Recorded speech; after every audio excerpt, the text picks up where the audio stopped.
Hi, my name is Riley McBride, and I am the team lead for the 2020-2021 NASA Student Launch Competition team. We were tasked by NASA to design and build a vehicle that will reach an apogee between 3,500 and 5,500 feet, and also design and build a payload that will be able to autonomously self-level to within 5 degrees of vertical, take a 360-degree panoramic image, and transmit it back to the launch station. That payload also had to deploy from the rocket between 500 and 1,000 feet.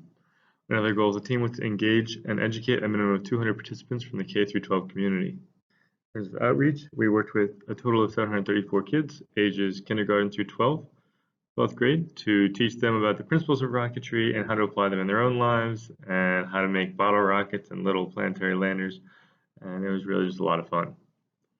In terms of funding, we would like to thank our sponsors. The Sunbelt Rentals sponsorship gave us $7,500. NC Space Grant gave us $5,000, and the Industrial Solutions Laboratory gave us $1,000.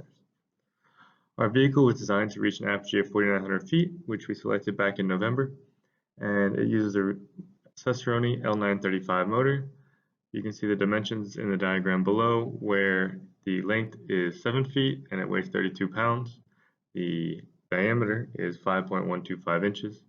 You can see the separation points indicated by red lines, and the center of gravity and the center of pressure, which give it its stability.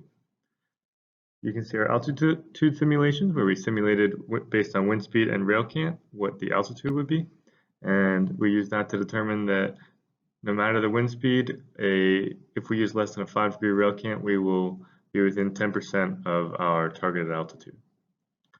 Our payload is called Atlas, the Autonomous Terrestrial Lander and Surveyor. Its body is made out of a 3D printed ABS material, and it autonomously self-rights and self-levels using a PI control system. On the left, we have the image of our MATLAB simulation, which we use to mathematically model the system. And on our right, we have an assembly process for the payload. In terms of the results of the competition, the final launch reached an apogee of 4,916 feet, which was only 16 feet off of our goal altitude, and the recovery process functioned as designed and all sections were recovered safely. You can see some images of our final rocket there in front of Greg Hall and on the launch pad.